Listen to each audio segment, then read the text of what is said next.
ಪ್ರಿಯ ವೀಕ್ಷಕರೇ ನಮಸ್ಕಾರ. ನಾನು ವೀರೇಶ್ ಗಡ್ಡಿಮಾಳ್. ಎಸ್ ನ್ಯೂಸ್ಗೆ ಸ್ವಾಗತ. ಇಂದಿನ ಮುಖ್ಯಾಂಶಗಳು.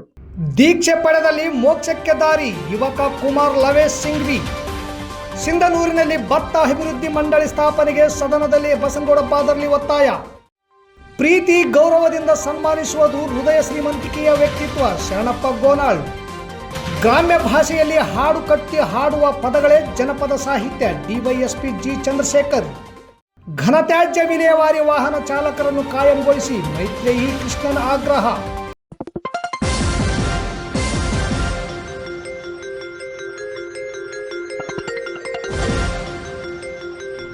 ಎಸ್ ನ್ಯೂಸ್, ಇದು ನಿಮ್ಮ ಧ್ವನಿ. ವಾರ್ತೆಗಳ ವಿವರ. ಕುಮಾರ ಲವೇಶ್ ಸಿಂಘ್ವಿ ಜೈನ್ ತಮ್ಮ 19ನೇ ವಯಸ್ಸಿನಲ್ಲಿ ಸಂಸಾರದ ಆಸಕ್ತಿಯನ್ನು ತೊರೆದು ಶ್ರೀ ಮಹಾವೀರ್ ಸ್ವಾಮಿಯವರ ಆದರ್ಶಗಳನ್ನು ತಮ್ಮ ಜೀವನದಲ್ಲಿ ಅಳವಡಿಸಿಕೊಂಡು ಇದೇ ತಿಂಗಳು ಡಿಸೆಂಬರ್ 25ರಂದು ಬೆಂಗಳೂರು ಮಾಗಡಿ ರಸ್ತೆಯಲ್ಲಿರುವ ಹೀಟಾ ಗಾರ್ಡನ್ನಲ್ಲಿ ದೀಕ್ಷೆ ತೆಗೆದುಕೊಳ್ಳಲಿದ್ದಾರೆ. ಅದಕ್ಕೂ ಮುನ್ನ ಡಿಸೆಂಬರ್ 21 ಭಾನುವಾರದಂದು ನಗರದ ಹಳೆ ಬಜಾರ್ನಿಂದ ಹಿಡಿದು ಪ್ರಮುಖ ರಸ್ತೆಗಳ ಮೂಲಕ ಸಾರೋಟ್ನಲ್ಲಿ ದೀಕ್ಷೆ ಪಡೆಯುವ ಕುಮಾರ್ ಲವೇಶ್ ಸಿಂಘ್ವಿ ಜೈನ್ ಅವರನ್ನು ಸಮಾಜದ ಬಂಧು ಬಾಂಧವರು ಒಗ್ಗೂಡಿ ಜೈನ್ ಕಲ್ಯಾಣ ಮಂಟಪದವರೆಗೂ ಭವ್ಯ ಮೆರವಣಿಗೆ ಮಾಡಲಾಗುವುದು. ತದನಂತರ ಅವರಿಗೆ ಅಭಿನಂದನಾ ಸಮಾರಂಭ ಏರ್ಪಡಿಸಲಾಗಿದೆ ಎಂದು ಜೈನ ಸಮಾಜದ ಮುಖಂಡರಾದ ರಾಜೇಂದ್ರ ಕುಮಾರ್ ಜೈನ್ ತಿಳಿಸಿದರು.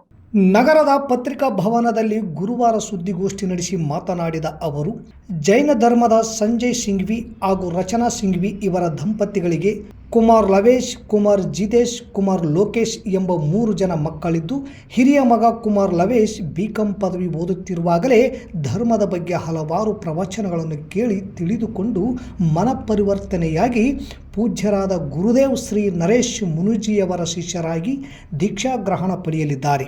ಹಿಂದೂ, ಜೈನ, ಬೌದ್ಧ ಧರ್ಮಗಳಲ್ಲಿ ಗುರುವಿನಿಂದ ಶಿಷ್ಯನಿಗೆ ಧಾರ್ಮಿಕ ಜ್ಞಾನ ಮತ್ತು ಆಧ್ಯಾತ್ಮಿಕ ಮಾರ್ಗದರ್ಶನ ನೀಡುವ ಒಂದು ಪವಿತ್ರ ಆಚರಣೆ. ಇದರಲ್ಲಿ ಮಂತ್ರಗಳನ್ನು ನೀಡುವುದು, ಹೊಸ ಪದ್ಧತಿ, ಹೊಸ ಬದ್ಧತೆ ತೆಗೆದುಕೊಳ್ಳುವುದು ಮತ್ತು ಆಧ್ಯಾತ್ಮಿಕ ಬೆಳವಣಿಗೆಗಾಗಿ ಪವಿತ್ರೀಕರಣಗೊಳ್ಳುವುದು ಇದರ ಮುಖ್ಯ ಉದ್ದೇಶವಾಗಿದೆ. ಇದು ಲೌಕಿಕ ಅಲೌಕಿಕ ಜೀವನದಿಂದ ಸಂಪೂರ್ಣವಾಗಿ ಹೊರಬಂದು ಆಧ್ಯಾತ್ಮಿಕತೆಯ ಹಾದಿಯಲ್ಲಿ ಸಾಗಲು ಇದು ಒಂದು ಅವಕಾಶ ಮತ್ತು ಆರಂಭದ ಸಂಕೇತವಾಗಿದೆ. ಧರ್ಮ ಗುರುಗಳ ಸಮಕ್ಷಮದಲ್ಲಿ ದೀಕ್ಷೆ ಪಡೆಯಲು ಯುವಕ ಉತ್ಸುಕನಾಗಿದ್ದಾನೆ.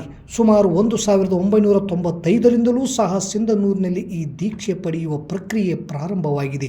ಇಲ್ಲಿಯವರೆಗೂ 11 ಜನ ಸ್ತ್ರೀಯರು, 3 ಜನ ಪುರುಷರು ಸೇರಿ ಒಟ್ಟು 14ನೇ ವ್ಯಕ್ತಿ ದೀಕ್ಷೆ ಪಡೆಯುವವರಾಗಿದ್ದಾರೆ ಎಂದು ಮಾಹಿತಿ ನೀಡಿದರು.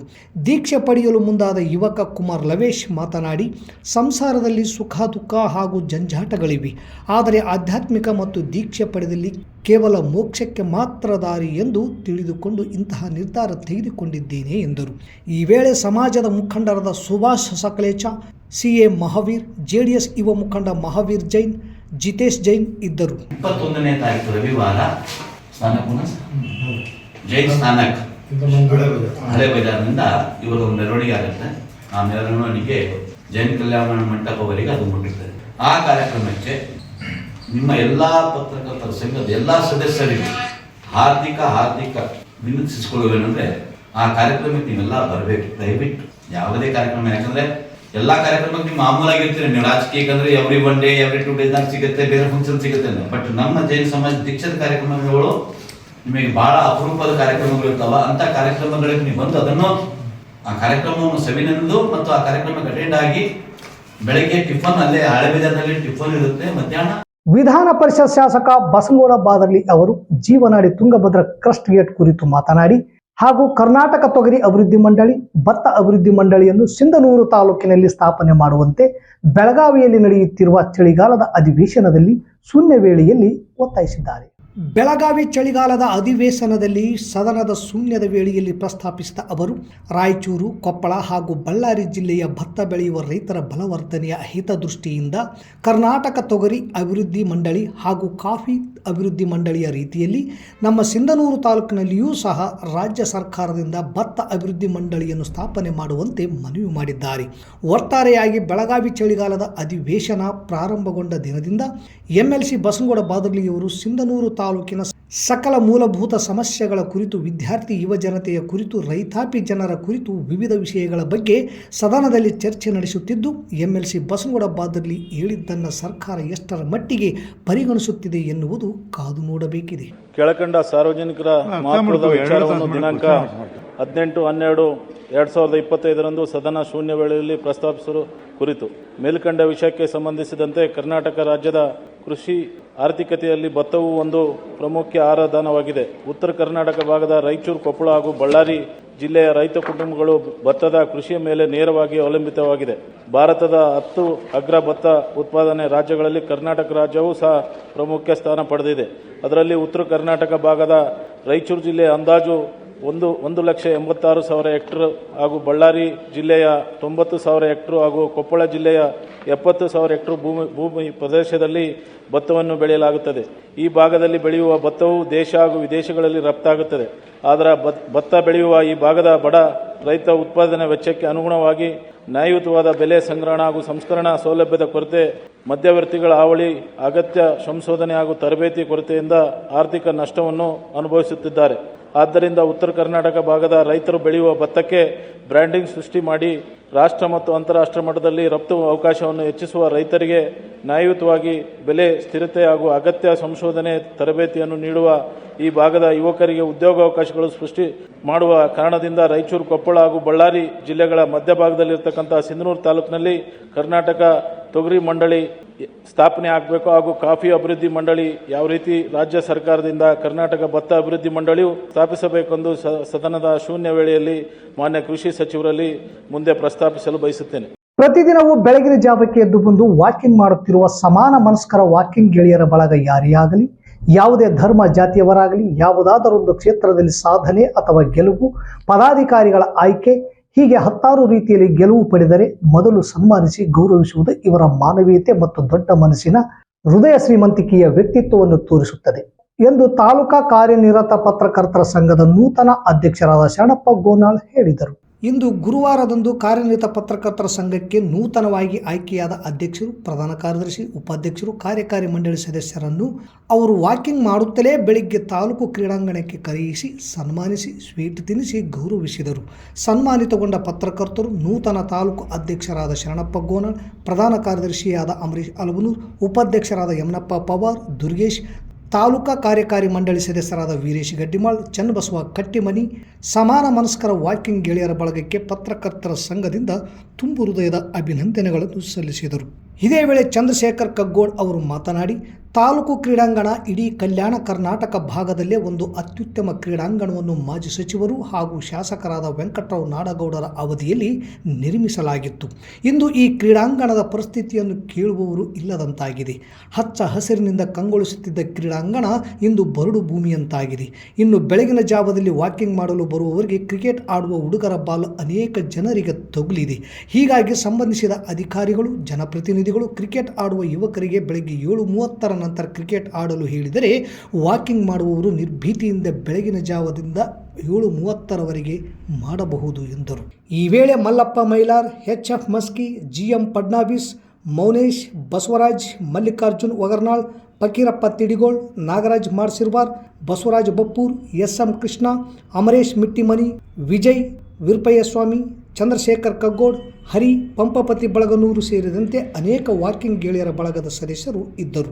ಒಬ್ಬರಿಂದ ಮತ್ತೊಬ್ಬರ ಬಾಯಿಗೆ ಮೌಖಿಕವಾಗಿ ಹರಿದು ಬಂದ ಜನಸಾಹಿತ್ಯವೇ ಜನಪದ.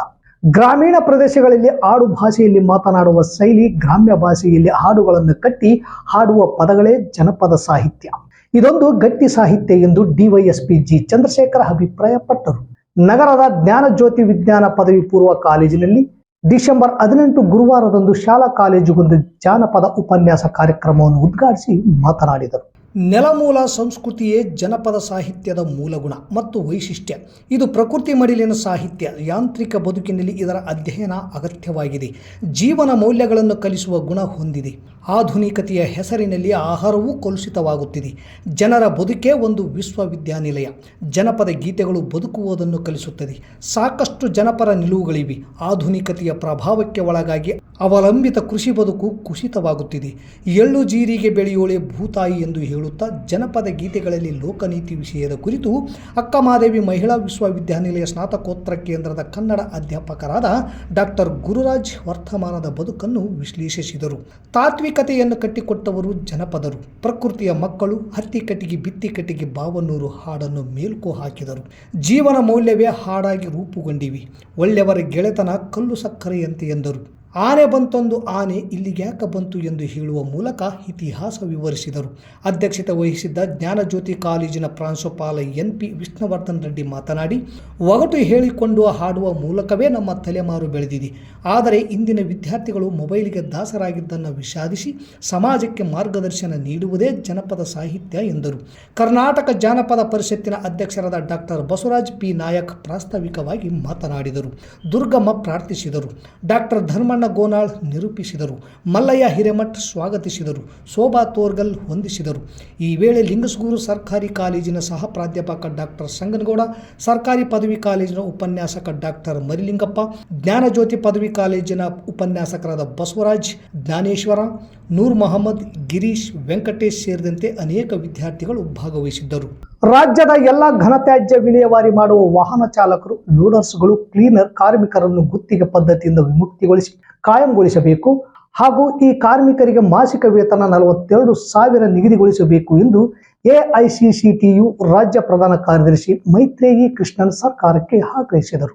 ಬೆಳಗಾವಿ ಸುವರ್ಣಸೌಧದ ಮುಂದೆ ಬುಧವಾರ ಪ್ರಗತಿಪರ ತ್ಯಾಜ್ಯ ಸಾಗಿಸುವ ವಾಹನ ಚಾಲಕರ ಮತ್ತು ಸಹಕಾರ ಸಂಘ AICCTU ಸಂಯೋಜಿತ ವತಿಯಿಂದ ಬುಧವಾರ ಹಮ್ಮಿಕೊಂಡಿದ್ದ ಧರಣಿ ಸತ್ಯಾಗ್ರಹದಲ್ಲಿ ಅವರು ಮಾತನಾಡಿದರು. ರಾಜ್ಯದ ಮಹಾನಗರ ಪಾಲಿಕೆ, ನಗರಸಭೆ, ಪುರಸಭೆ ಹಾಗೂ ಪಟ್ಟಣ ಪಂಚಾಯಿತಿಗಳಲ್ಲಿ ಕಳೆದ ಹಲವಾರು ವರ್ಷಗಳಿಂದ ಘನತ್ಯಾಜ್ಯ ವಿಲೇವಾರಿ ಮಾಡುವ ವಾಹನ ಚಾಲಕರು, ಲೋಡರ್ಸ್ಗಳು ಹಾಗೂ ಕ್ಲೀನರ್ ಕಾರ್ಮಿಕರು ಯಾವುದೇ ಕೆಲಸದ ಭದ್ರತೆ ಇಲ್ಲದೆ ದುಡಿಯುತ್ತಿದ್ದಾರೆ. ಸೇವಾನಿರತ ಸಾವಿರಾರು ಕಾರ್ಮಿಕರಿಗೆ ಕನಿಷ್ಠ ಕೂಲಿಯಾಗಲಿ, ಸಂವಿಧಾನಬದ್ಧ ಕನಿಷ್ಠ ಸೌಕರ್ಯಗಳಾಗಲಿ ಇದುವರೆಗೂ ದೊರೆತಿಲ್ಲ. ಈ ಕೆಲಸದಿಂದ ಬರುವ ವೇತನವನ್ನೇ ನಂಬಿ ಜೀವನ ನಡೆಸುತ್ತಿರುವ ಈ ಕಾರ್ಮಿಕರು ಬೆಲೆ ಏರಿಕೆಯಿಂದಾಗಿ ದೈನಂದಿನ ಅವಶ್ಯಕತೆಗಳನ್ನು ಪಡೆದುಕೊಳ್ಳಲು ಆಗದೆ ಕುಟುಂಬವನ್ನು ನಿರ್ವಹಿಸಲು ಸಂಕಷ್ಟ ಎದುರಿಸುತ್ತಿದ್ದಾರೆ. ಇವರ ಸಂವಿಧಾನಾತ್ಮಕ ಹಕ್ಕುಗಳನ್ನು ಸರ್ಕಾರವೇ ಕಿತ್ತುಕೊಂಡು ಈ ವೃತ್ತಿ ವಂಶ ಪಾರಂಪರ್ಯವಾಗಿ ಮುಂದುವರಿಯುವಂತೆ ನೋಡಿಕೊಳ್ಳುತ್ತಿದೆ. ಇದು ಖಂಡನಾರ್ಹವಾಗಿದ್ದು ಸಂವಿಧಾನಬದ್ಧ ಹಕ್ಕುಗಳನ್ನು ಈ ಕಾರ್ಮಿಕರಿಗೆ ನೀಡಬೇಕು ಎಂದು ಒತ್ತಾಯಿಸಿದರು. AICCTU ರಾಜ್ಯ ಘಟಕದ ಅಧ್ಯಕ್ಷ PP ಅಪ್ಪಣ್ಣ ಮಾತನಾಡಿ, ಘನತ್ಯಾಜ್ಯ ನಿರ್ವಹಣೆಯಲ್ಲಿ ಗುತ್ತಿಗೆ ಕಾರ್ಮಿಕ ಪದ್ಧತಿಯನ್ನು ರದ್ದುಗೊಳಿಸುವ ನಿಟ್ಟಿನಲ್ಲಿ 2016ರಲ್ಲಿ ಕ್ಯಾಬಿನೆಟ್ನಲ್ಲಿ ನಿರ್ಧಾರ ತೆಗೆದುಕೊಂಡಿದೆ. ಆದರೆ ಇದುವರೆಗೂ ಜಾರಿಗೆ ತಂದಿರುವುದಿಲ್ಲ. ಸ್ವೀಪರ್ಗಳನ್ನು ನೇರ ಪಾವತಿಯ ಅಡಿಯಲ್ಲಿ ತಂದು ನಂತರ ಕ್ರಮಬದ್ಧಗೊಳಿಸಲಾಗಿದ್ದು, ಚಾಲಕರು, ಕ್ಲೀನರ್ಗಳು ಮತ್ತು ಲೋಡರ್ಗಳು ಸ್ವಚ್ಛತಾ ಕೆಲಸವನ್ನು ನಿರ್ವಹಿಸುತ್ತಿದ್ದಾಗ್ಯೂ ಕೂಡ ಗುತ್ತಿಗೆ ಕಾರ್ಮಿಕ ವ್ಯವಸ್ಥೆಯ ಅಡಿಯಲ್ಲಿ ಅವರನ್ನು ಶೋಷಣೆ ಮಾಡಲಾಗುತ್ತಿದೆ. ಪೌರ ಕಾರ್ಮಿಕರನ್ನು ಕಾಯಂಗೊಳಿಸಿದ ಸಂದರ್ಭದ ಕಾರ್ಯಕ್ರಮವೊಂದರಲ್ಲಿ CM ಸಿದ್ದರಾಮಯ್ಯ ಅವರು ಚಾಲಕರು, ಕ್ಲೀನರ್ಗಳು ಮತ್ತು ಲೋಡರ್ಗಳನ್ನು ನೇರ ಪಾವತಿಯಡಿ ತರುವ ಭರವಸೆ ನೀಡಿದ್ದರು. ಕಾಂಗ್ರೆಸ್ ತನ್ನ ಚುನಾವಣೆ ಪ್ರಣಾಳಿಕೆಯಲ್ಲಿಯೂ ಸಹ ಇದನ್ನು ಘೋಷಿಸಿದೆ. 2022ರಿಂದ ಭರವಸೆ ನೀಡುತ್ತಾ ಬರಲಾಗಿದ್ದರೂ ಇಲ್ಲಿಯವರೆಗೂ ಈಡೇರಿಸಿಲ್ಲ ಎಂದು ಅಸಮಾಧಾನ ವ್ಯಕ್ತಪಡಿಸಿದರು. ರಾಜ್ಯ ಸಹ ಕಾರ್ಯದರ್ಶಿ ನಾಗರಾಜ್ ಪೂಜಾರ್ ಮಾತನಾಡಿ, ಘನತ್ಯಾಜ್ಯ ವಿಲೇವಾರಿ ಮಾಡುವ ವಾಹನ ಚಾಲಕರು, ಲೋಡರ್ಸ್ಗಳು, ಕ್ಲೀನರ್ಗಳು ದಿನನಿತ್ಯವೂ ಬೆವರು ಸುರಿಸಿ ಸ್ವಸ್ಥ ಸಮಾಜಕ್ಕಾಗಿ ದುಡಿಯುತ್ತಿದ್ದಾರೆ. ಕಾರ್ಮಿಕರ ಧ್ಯೇಯೋದ್ದೇಶವು ಕಾಯಂ ಯಾತಿಯಡಿಗೆ ಇರುತ್ತದೆ. ಸರ್ಕಾರ ಘನತ್ಯಾಜ್ಯ ವಿಲೇವಾರಿ ಮಾಡುವ ವಾಹನ ಚಾಲಕರು, ಲೋಡರ್ಸ್ಗಳು, ಕ್ಲೀನರ್ ಕಾರ್ಮಿಕರ ವಿವಿಧ ಹಕ್ಕೊತ್ತಾಯಗಳನ್ನು ಈಡೇರಿಸುವ ಮೂಲಕ ಅವರು ಘನತೆಯುಕ್ತ ಬದುಕನ್ನು ನಡೆಸಲು ಅನುಕೂಲ ಮಾಡಿಕೊಡಬೇಕು. ಇಲ್ಲದೆ ಹೋದಲ್ಲಿ ಮುಂಬರುವ ದಿನಗಳಲ್ಲಿ ರಾಜ್ಯದಾದ್ಯಂತ ಉಗ್ರ ಹೋರಾಟ ಹಮ್ಮಿಕೊಳ್ಳುವುದು ಅನಿವಾರ್ಯವಾಗುತ್ತದೆ ಎಂದು ಎಚ್ಚರಿಸಿದರು. ಈ ಸಂದರ್ಭದಲ್ಲಿ ಮುಖಂಡರಾದ ನಿರ್ಮಲಾ, ವಿಜಯ್, ದೊರೆರಾಜು, ರಾಮಣ್ಣ ವಿಟ್ಲ, ಕೇಶವ ನಾಯಕ್, ಅಶೋಕ್ ಗೌಡ, ಚಂದ್ರಶೇಖರ್ ಸಿರುಗುಪ್ಪಿ, ನಾಗಲಕ್ಷ್ಮಿ, ಅಜೀಜ್ ಜಾಗೀರ್ದಾರ್, ಪರಶುರಾಮ್, ವೀರೇಶ್, ಮಾಯಮ್ಮ ಹಾಗೂ ನೂರಾರು ಸಂಖ್ಯೆಯಲ್ಲಿ ಕಾರ್ಮಿಕರು ಹೋರಾಟದಲ್ಲಿ ಪಾಲ್ಗೊಂಡಿದ್ದರು. ತಾಲೂಕು ಆರೋಗ್ಯಾಧಿಕಾರಿಗಳ ಕಾರ್ಯಾಲಯ, ಶಿಕ್ಷಣ ಇಲಾಖೆ ಹಾಗೂ ನಗರ ಪ್ರಾಥಮಿಕ ಆರೋಗ್ಯ ಕೇಂದ್ರ ಸಂಯುಕ್ತಾಶ್ರಯದಲ್ಲಿ ಪಲ್ಸ್ ಪೋಲಿಯೋ ಲಸಿಕೆ ಕಾರ್ಯಕ್ರಮದ ಕುರಿತು ಜಾಗೃತಿ ಜಾಥಾವನ್ನು ನಗರದ ವಿವಿಧ ವಾರ್ಡ್ಗಳಲ್ಲಿ ನಡೆಯಿತು. 5 ವರ್ಷದೊಳಗಿನ ಮಕ್ಕಳಿಗೆ ಡಿಸೆಂಬರ್ 21ರಂದು ಬೂತ್ ಮಟ್ಟದಲ್ಲಿ ಪೋಲಿಯೋ ಲಸಿಕೆ ಕಾರ್ಯಕ್ರಮ ಹಮ್ಮಿಕೊಳ್ಳಲಾಗಿದೆ.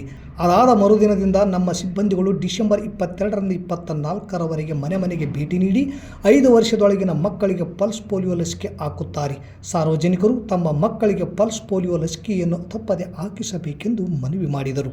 ಈ ವೇಳೆ ಮಾಜಿ ನಗರಸಭೆ ಸದಸ್ಯ ಶೇಖರಪ್ಪ ಗಿಣಿವಾರ್, ತಾಲೂಕು ಹಿರಿಯ ಆರೋಗ್ಯ ಸಹಾಯಕ ಅಧಿಕಾರಿ ಸಂಗನಗೌಡ, ಕ್ಷೇತ್ರ ಆರೋಗ್ಯ ಶಿಕ್ಷಣ ಅಧಿಕಾರಿ ಗೀತಾ ಹಿರೇಮಠ್, ಸರ್ಕಾರಿ CPS ಉನ್ನತೀಕರಿಸಿದ ಹಿರಿಯ ಪ್ರಾಥಮಿಕ ಶಾಲೆಯ ಮುಖ್ಯೋಪಾಧ್ಯಾಯ ಬಸನಗೌಡ ಬಿರದಾರ್, ತಾಲೂಕು ಮೇಲ್ವಿಚಾರಕ FA ಹಣಗಿ, ಉಪಕೇಂದ್ರದ PHCO ತ್ರೇಜಾ, ಆಶಾ ಕಾರ್ಯಕರ್ತರಾದ ಮೌಲನಬಿ, ಕಸ್ತೂರಿ, ಶಿಕ್ಷಕರು, ವಿದ್ಯಾರ್ಥಿಗಳು ಉಪಸ್ಥಿತರಿದ್ದರು.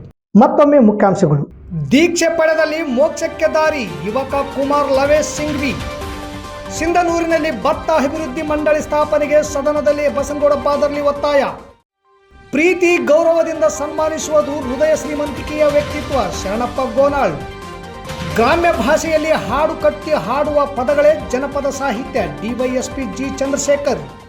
ಘನತ್ಯಾಜ್ಯ ವಿಲೇವಾರಿ ವಾಹನ ಚಾಲಕರನ್ನು ಕಾಯಂಗೊಳಿಸಿ, ಮೈತ್ರೇಯಿ ಕೃಷ್ಣನ ಆಗ್ರಹ. ಇಲ್ಲಿಗೆ ವಾರ್ತಾ ಪ್ರಸಾರ ಮುಕ್ತಾಯವಾಯಿತು. ನಿರಂತರ ಸುದ್ದಿಗಾಗಿ ವೀಕ್ಷಿಸಿ ಎಸ್ ನ್ಯೂಸ್, ಇದು ನಿಮ್ಮ ಧ್ವನಿ. ನಮಸ್ಕಾರ.